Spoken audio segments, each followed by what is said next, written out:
Pull exercises are generally for training the back, right? And push exercises are for the triceps, shoulders, and chest. If you had to pick the hardest part of the back to train, which would you choose? The lower part of the latissimus dorsi, right? So how can we better stimulate the lower back? Is it true that the longer the lever arm, the more effective it is? The lower back will be engaged more effectively. A lot of people ask me this question. They say, whenever I do any exercise, I grip with all 5 fingers tightly, making sure the handle, dumbbell, or barbell doesn't rotate at all. If I do this, does it mean I'll train well? I say that in theory there's nothing wrong with this, but in practice the efficiency is just too low. It's not that gripping tightly with all 5 fingers for every movement is necessarily good for that exercise. That's not the case. It's just like, let me ask you a question directly. Teacher, out of all the current modes of transportation, is flying the fastest? At first glance that sounds reasonable, right? It seems like it is, but actually it's not. It depends on how far you need to go. And also what your route is like. Is it by water or by road? And then, are you only able to choose to fly? If I just want to go across the street for a meal, would you take a plane? So, sometimes a bicycle can be faster than a plane. It depends on what you're doing. The same goes for our training. It's not that if you grip the dumbbell or barbell tightly with all 5 fingers, wrapping it completely in your palm, you'll be able to build muscle. That's not the case. Sometimes you need to wrap it in your palm, sometimes you need to hold it with your fingertips, and sometimes with the base of your palm. This is the most difficult part about bench pressing, because not all movements require you to grip tightly and perfectly. If you do it this way, it's actually harder to build muscle. Why is that? Because when you train like this, 2 things happen. First, your lever arm isn't long enough. Second, you can't specifically target the junctions between different muscles. It's very difficult if you want to develop definition in those areas because, for example, if I want you to specifically target the rear deltoid, or if I want you to train the lower part of the latissimus dorsi, all of these require special grip techniques. For instance, if I want you to focus on the long head of the biceps or the lateral head of the triceps, training in this way doesn't involve gripping tightly and perfectly either. It's not like that. If your skill level is high enough, if your hand fundamentals are solid enough, then during the pulling motion, the force you apply is focused on the distal and intermediate phalanges of your fingers, specifically on the distal joints. When you place your finger here and pull, the sensation on the back is the best because there is a very important muscle called the flexor digitorum superficialis. The flexor digitorum superficialis does not extend to the first phalanx. It only attaches to the second phalanx. The extensor digitorum, on the other hand, attaches to the first phalanx. The flexor digitorum superficialis crosses the elbow joint, while the extensor digitorum does not. The flexor digitorum superficialis works together with the triceps brachii. The long head is directly connected. It grows together as one. It goes up in a chain, and the remaining tubercle above the triceps brachii connects with the muscles of the back. So when you grip, if you clench your whole hand like this, you actually use your extensor muscles more than your flexor muscles. But if during a back pull, you can lock it at the middle segment like this and then grip it, in fact, you are using the middle segment here. That is to say, when you initiate the movement, it's the straight flexor muscles that are activated first, and only then is this chain connected. However, most people, when pulling, do it like this. They press straight down with the palm like this. When you press with your palm, your flexor digitorum muscles may not be properly activated, and what you might be activating are the deep flexor muscles of the fingers, not the superficial ones. So in this situation, the feeling in your back is completely different, including when doing lat pull-downs. But you'll notice the vast majority of members can't do it well when they try this because their finger flexor strength is too weak. They can't hook onto the bar. Now, I'm not saying you should pull with your fingers hooked like this during back exercises. No, you still grip the bar, but your grip should be finalized at the end. Right at the middle phalanx here, and then you pull straight down. It's the second segment of your fingers, progressing to the middle and distal phalanges. Whether you're hooking your fingers like this to pull down or gripping the bar like this to pull down, neither is about increasing your salary. If you focus on increasing your salary, you tend to hook your hands like this and use your forearms to pull everything down. But when you do that, the transmission of force is affected, making it harder to effectively train your lower back. Let me see if you can spot some differences. Now, I'm going to use the broad surface of my palm, along with the individual joints located right at the very ends of my fingers. Then I'll carefully grip the handle with each of these and pull using the strength of my back. Pay close attention to the subtle difference in how the back muscles contract. See if you can really notice it. First, I'll demonstrate the one where I wrap it in my palm. This is the way that the vast majority of people typically perform it, right? It's in my palm now, right? And I'm gripping it, but the bar is basically pressing against my palm. So at this point, move down a bit. Yeah, like this. You can see the latissimus dorsi. I'm also taking a deep breath and pulling.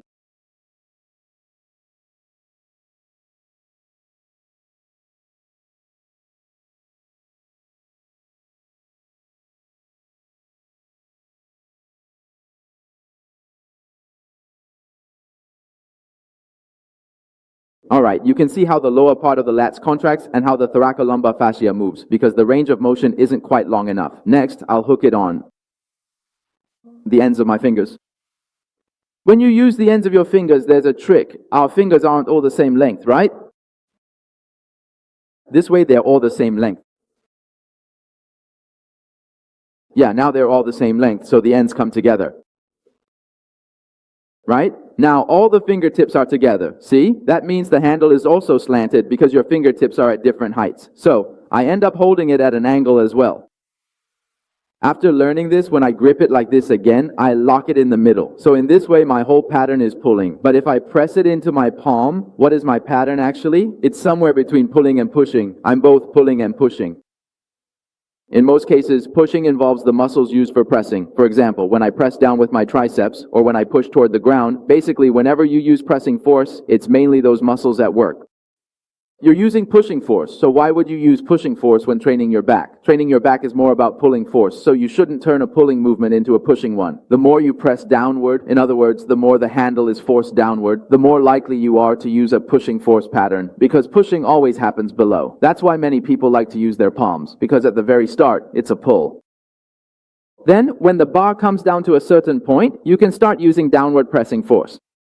So the pushing force combined with the pressing force adds up, which allows you to use very heavy weights. Then you feel like you've gotten stronger and bigger, that you're not just an ordinary person. Generally, people's pushing strength is greater than their pulling strength. So in this situation, when you're doing this movement, the load on your back is reduced. If you want to build a bigger back or achieve that V-shaped physique, it's going to be quite difficult.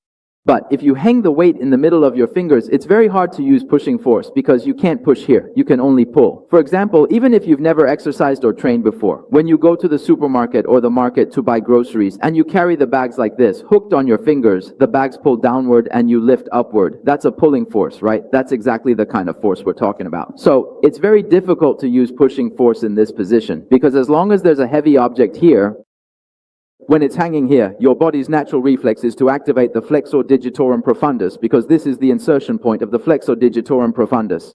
So at this moment, it immediately contracts. Once it tightens, it crosses the medial side of the elbow joint, connecting with the long head of the triceps brachii. At this point, the force is transferred to the back. Now, if you look at me hanging it here, you need to find a way to bring its endpoint together. They need to be together. And when you clasp them like this, there should be no gap. Yes, there's no gap, but all the main force is concentrated right here. Then, when I wrap it up like this, it turns into a pulling motion. So if no one explains it to you, and you just watch from the side, even if you watch for a lifetime, you still won't understand what's happening with the lower back. With the same movement, you might wonder why I don't feel anything in my lower back, because you simply don't understand it. You simply don't understand the subtle difference in how to grip. Can you see that? Let me demonstrate the first one as well. This is the first one. Right now I'm gripping it so it hangs in my palm. Can you see that? Look at how I'm holding it. It's hanging in my palm. You can see that, right? Okay, I'm starting to inhale now.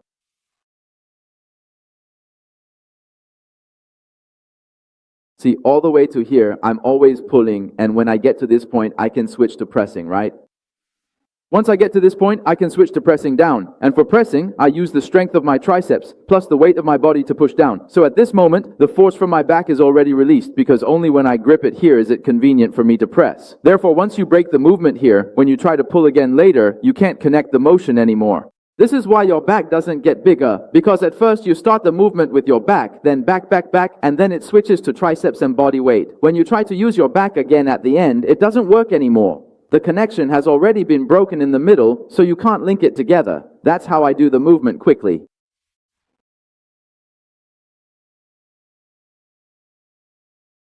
And then the second mode is to hang on. The ending looks like this. Actually, it looks like you're hooking. Then I grip it like this again. So at this point, The whole movement is with the lats.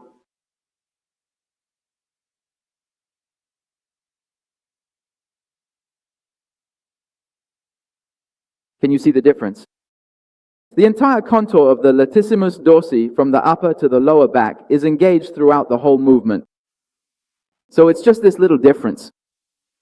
This small difference determines the effectiveness of your training. If you want your lats to be well engaged, it will also tighten your thoracolumbar fascia, making its elasticity better and better. When the elasticity of the thoracic fascia is good, your lower back will also be more stable, so you'll be less likely to experience lower back pain. But if you're not training correctly, everything is disconnected. That's why this area will feel stiff, because it's never been stimulated. Let me tell you, for those of you with a very tight lower back, as long as you grip this correctly and during the movement manage to transfer the force here, it doesn't matter how tight or stuck this area is. Many people can't even pinch the skin here, right? As long as you practice correctly, it works even faster than massaging or pinching it every day, because this uses weight to help stretch it out. And during the stretching process, the fascia and muscles slide against each other, since their adhesions are layered vertically. When you pinch it manually, there are always spots you can't reach, but with this method, there are no blind spots. Then first, you inhale and expand it, holding your breath. Second, you have such a long lever arm for resistance. Third, it stays engaged throughout the entire movement, and each time you control it eccentrically. So when you tighten your core, it pulls inward, and when you eccentrically control and lift it up,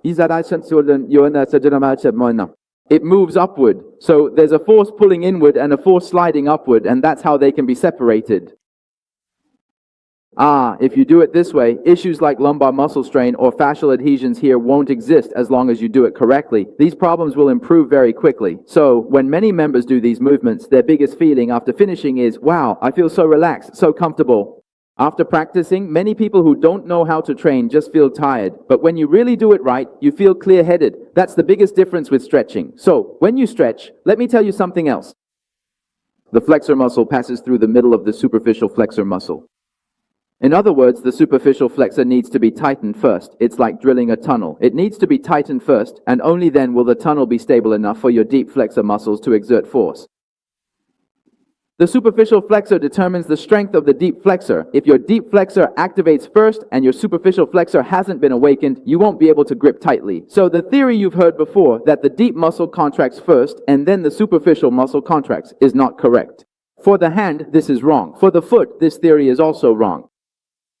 Because in the foot, the flexor digitorum brevis controls the flexor digitorum longus. The flexor digitorum brevis is on the most superficial layer, while the flexor digitorum longus is in the deep layer of the superficial flexors. So, for both the hand and the foot, it is the superficial layer that determines the activation of the deep layer. It's not the deep layer that determines the function of the superficial layer. So, if you grip and pull during a row like this, gripping from the most distal segment one by one, your back won't be able to exert force effectively because you're only moving the most distal segment. That's the flexor and extensor muscles. Specifically, the extensor digitorum, because the extensor digitorum is the longest and extends all the way to the fingertips. Then this is the action of the superficial flexor. The second segment is the superficial flexor. And then you grip the first segment and then grip again like this. Only at this point can you grip tightly. This is the difference between the two, and this is the principle explained to you from an anatomical perspective.